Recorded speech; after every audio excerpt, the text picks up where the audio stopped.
ছোট বউ, তুই শুতে যাচ্ছিস নাকি? হ্যাঁ।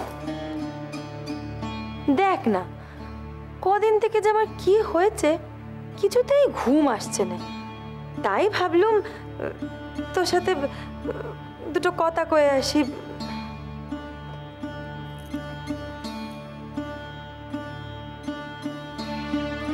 ও ছোট বউ, ছোট বউ, তুই এমন গম্ভীর হয়ে আছিস কেন রে? কোথায়? উঠ না রে, দুটো কথা কইতেই তো এসেছি তোর সঙ্গে। দরকার নেই গো বদ্দি, আমার স্বামী কম রোজগার করে,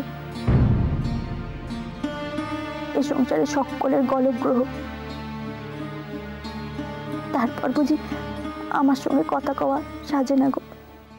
ও মা, দেখো দেখি, অমন করে কখনো কথা কইতে আছে? রাগের মাথায় অমন দু একখানা কথা হয়ে যায়, তাই বলে সেই কথা ধরে বসে থাকলে চলে বল? সত্যি যদি বসে থাকতাম তবে কবে মেজদির মতন এই বাড়ি ছেড়ে চলে যেত। এই কথাখানা তো প্রথমবার এই সংসারে শুনছি না গো বদ্দি, কত অপমান সইতে হয়েছে। আমাদের তেমন নাকি সামর্থ্য নেই, এই কথাখানা বারবার মনে করে দেওয়ার কারণ কি বলতে পারো? কি বোঝাতে চাই বলো? আমরা তো কোনোদিন কারোর কাছে হাত পাতিনি। যেদিন এ বাড়িতে হাড়ি ভাগ হয়েছে সেদিন আমি জোর করে হাড়ি ভাগ করেছি, যাতে বড়টা করে আর মেজটা করে গলগ্রহ হয়ে আছি এই খোঁচাখানা শুনতে না হয়। ওই দেখো, তাই তুই অমন জোর করে? কেন রে, তোকে কি আমরা কখনো কিছু ওই নিয়ে কয়েছি বল? উনি কি তোদের কখনো সেই নিয়ে? তোমরা কোনোদিন কিচ্ছু বলবে না এ আমরা জানি বদ্দি, মেজদিও না। আচ্ছা তুমি বলো, তোমাদের তো বড় অধিকার আছে, যারা কোনোদিন কারোর জন্য কিচ্ছু করেনি তারা যখন অপমান করে দুটো কথা শোনায় তখন বড় মনে লাগে গো বদ্দি। মনে হয় আমিও যদি মেজদির মতো।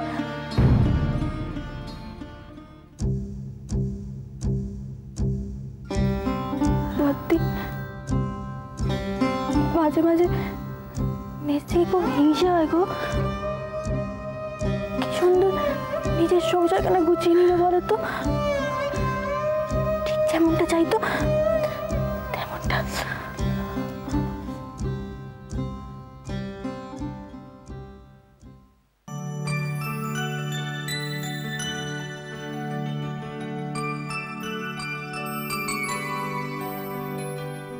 কি অত বাচ্চা বলো দেখিনি?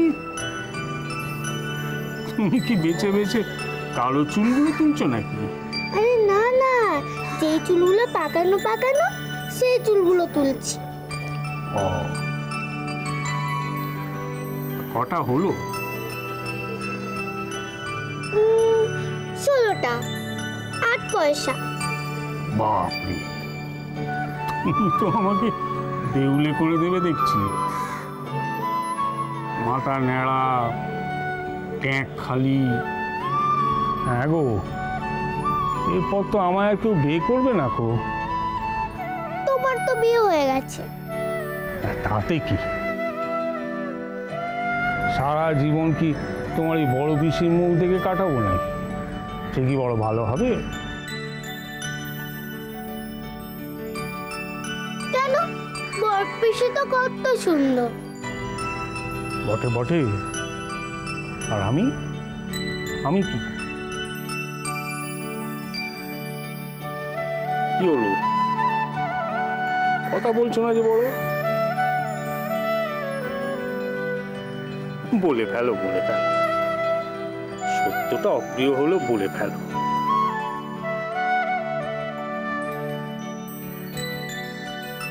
আচ্ছা বেশ, বইখানা নিয়ে এসো দেখি।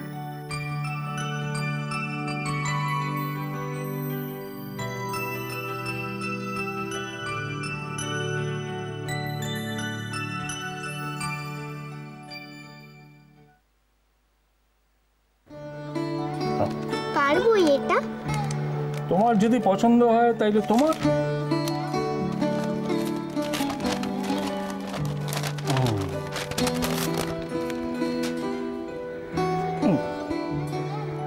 দেখো কি লেখা আছে।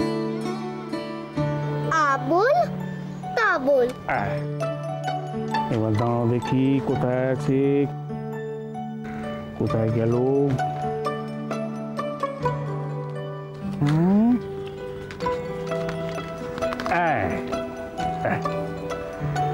দেখো দেখিনি, একে কি আমার মতন দেখতে? ওকে হেড অফিসের বড় বাবু। ও কি করছে? ও খেপে গেছে। কেন? ওর যে গোপ চুরি গেছে। সে আবার চুরি যায় না। যায় যায়, এই তো দেখো না লেখা আছে, হেড অফিসের বড় বাবু লোকটি বড় শান্ত, তার যে আমার মাথার মেমো এই কখনো জানতো? দিব্যি ছিলেন খোশ মেজাজে চেয়ারখানি চেপে, একলা বসে ঝিমঝিমিয়ে হঠাৎ গেলেন খেপে। আঁতকে উঠে হাত পা ছুঁড়ে চোখটি করে গোল, হঠাৎ বলেন গেলুম গেলুম আমায় ধরে তোল। তাই শুনে কেউ বদ্যি ডাকে, কেউ বা হাঁকে পুলিশ, কেউ বা বলে কামড়ে দেবে সাবধানেতে তুলিস। ব্যস্ত সবাই এদিক ওদিক করছে ঘোরাঘুরি, বাবু হাঁকেন ওরে আমার গোপ গিয়েছে চুরি। বাবা এত হাসি কিসের? আমার ছবি দেখে তোমার ভাইজি তো আর হেসে বাঁচে না তো। কি বুঝলে না? এই যে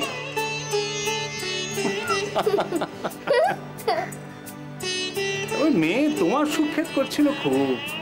সে কেমন? বলছিল তোমায় নাকি খুব সুন্দর দেখতে।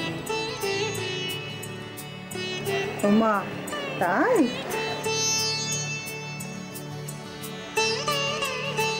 হ্যাঁ রে বকুল, তুই তাই করেছিস? কেন? ও যে বলছিল ও আবার বিয়ে করবে। কি? ওকে জিজ্ঞাসা করো না ও কি বলছিল, ওই বলুক। এই রে, তুমি যে আমার ঘরে ঢোকার পথ বন্ধ করে দিচ্ছ বকুল সুন্দরী।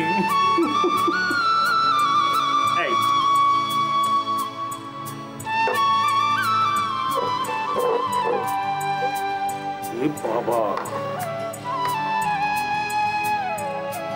মেজগিন্নি, তোমার এই আয়োজন খানা দেখে মনে হচ্ছে আমার বয়স খানা যে বাড়ছে সেটা তোমার খেয়াল থাকে না খুব। সে কি, আপনি তো কোনো কালে বুড়ো হবেন না, এমনটাই কথা ছিল।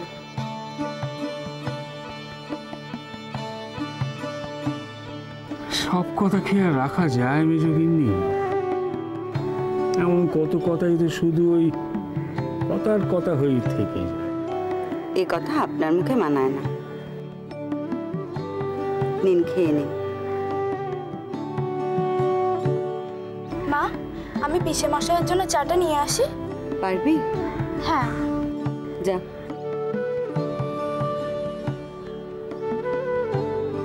বেশ,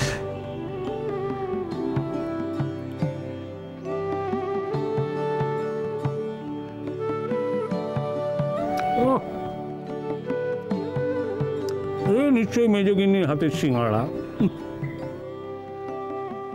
যদি অভয় দাও তো একখানা কথা কই। যা বলবে একটু খেয়াল রেখে বলো, ছোট মেয়েটা রয়েছে। আর সে আমি জানি, সেই লোভ করার কথা আমি বলবো না গো।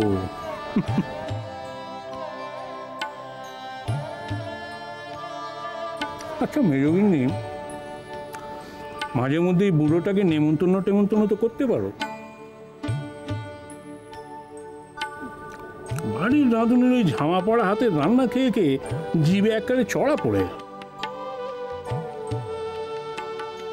ও, তোমাকে বুঝি কেবল রাঁধুনির হাতের রান্না খেতে হয়? ঠিক আছে, এবারে আমি আর হেসেলে ঢুকবো না, আর রান্নাও করব না। নিজের বিপদখানা কিন্তু নিজেই ডেকে আনলেন। সেইটাই তো পুরুষের প্রকৃতি গো।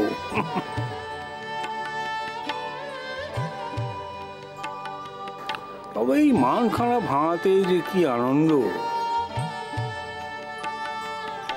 সে স্বাদ সে মেজগিন্নি। থামবে? তখন থেকে বকর বকর করে চলেছে।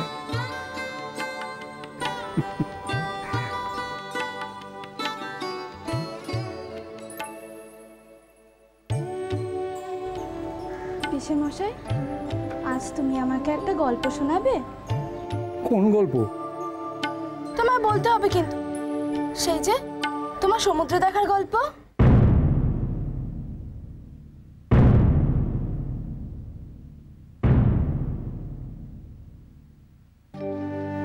সেই যে সেই আকাশ জল মিলেমিশে একাকার হয়ে যাবার গল্প, সেই বিরাট বিরাট ঢেউ।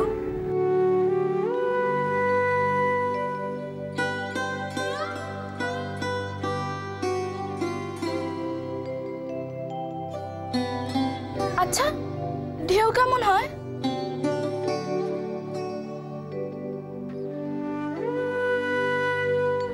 জল কি করে অত নীল হয়?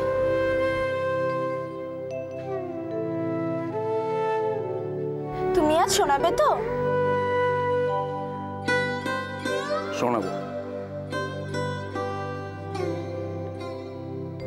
মা, আমি চট করে ছাদ থেকে কাপড়গুলো নিয়ে আসছি।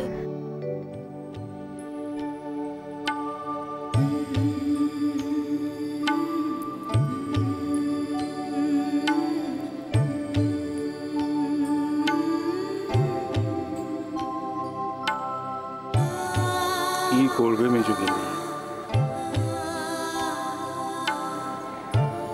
সমুদ্রের নেশা বুঝি রক্তের মধ্যে থাকে।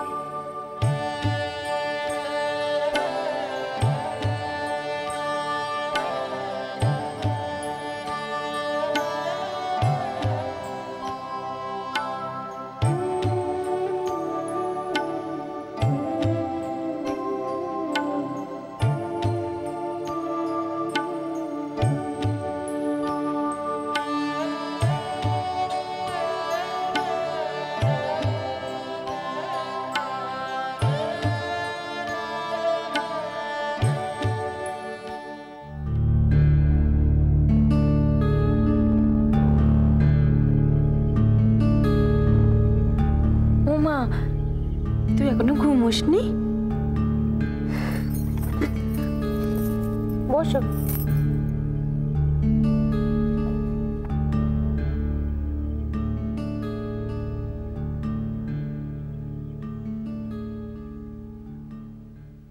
তুমি তাহলে সেজ বউয়ের সঙ্গে কথা কওয়া বন্ধ করনি?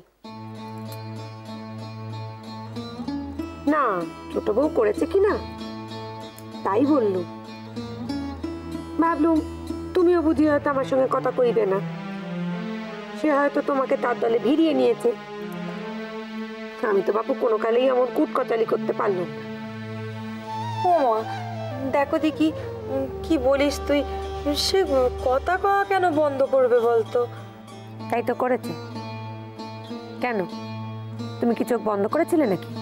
দেখোনি? গোসা হয়েছে তার। তা হয়েছে তো হয়েছে, আমার বাড়ি বইই গেছে। এই সংসারে তো আমরাই সবচেয়ে খারাপ। তা সত্যি কথা বললে তো সবচেয়ে খারাপ হতেই হবে সংসারে, এই তো সংসারের নিয়ম। খাবে নাকি? তা দে, দোক্তা দিস নে, আমার বাপু ভারী মাথা ঘোরে। দোক্তা ছাড়া আবার পান সাজা হয় নাকি? খাও খাও, দুদিনে অভ্যেস হয়ে যাবে। নাও ধরো ধরো।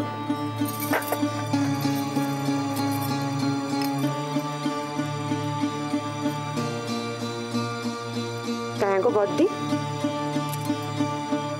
মা নাকি আজ সকালে বট্টাকুরের হাতে টাকা দিয়েছে? হ্যাঁ, ওই ফুটিটার ছেলেটার জন্য কিনতে দিয়েছেন। কত কি বলেছিলেন, আর এখন ওই মেজো ছেলের হাত থেকেই হাত পেতে টাকাগুলো নিয়ে বড় লোক আমি। ও মা, অমন করে বলছিস কেন রে? বলবো না? যে ছেলে কিনা তোমার জন্য কিছু ভাবলে না, কিছু করলে না, ড্যাং ডেঙিয়ে তোমায় ফেলে রেখে চলে গেলে, আছে হঠাৎ এসে তোমার হাতে কটা টাকা ঠেকালো আর অমনি তুমি নিয়ে নিলে? আচ্ছা বৌদি তুমিই বলো তো, এই বট ঠাকুরের অপমান নয়, ওনার অপমান নয়? ওনারা কি মায়ের কিছু অভাব রেখেছেন? না তা নয়, তবে কিনা মেজ ঠাকুরপো তো মায়ের উপায়ের ছেলে।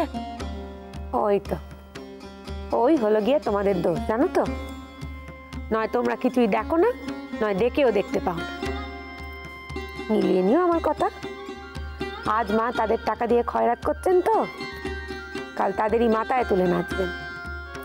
তখন তার ওই মেজো ছেলে আর মেজো বউই হবে শুয়ো, আর আমরা সকলে দুয়ো। পেবোটা তো আজকাল ঘন ঘন ও বাড়িতে যায় না। আমাকেও নিয়ে যেতে বলি একবার।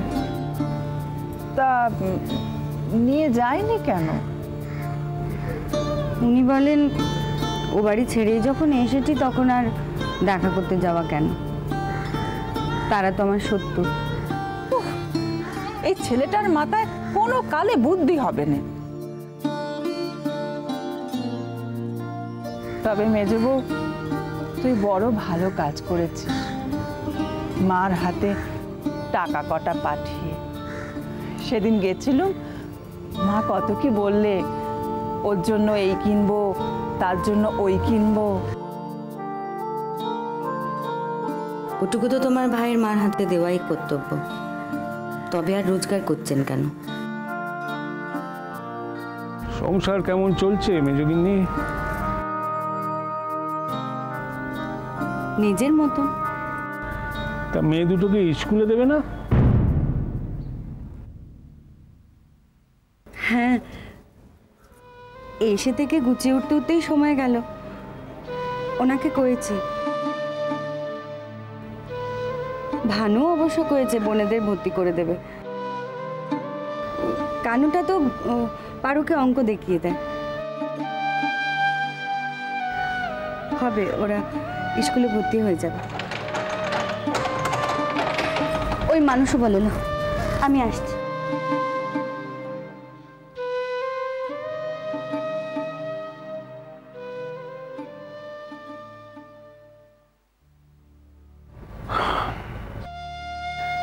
মেজো বউটাকে কেমন মন মরা লাগলো না?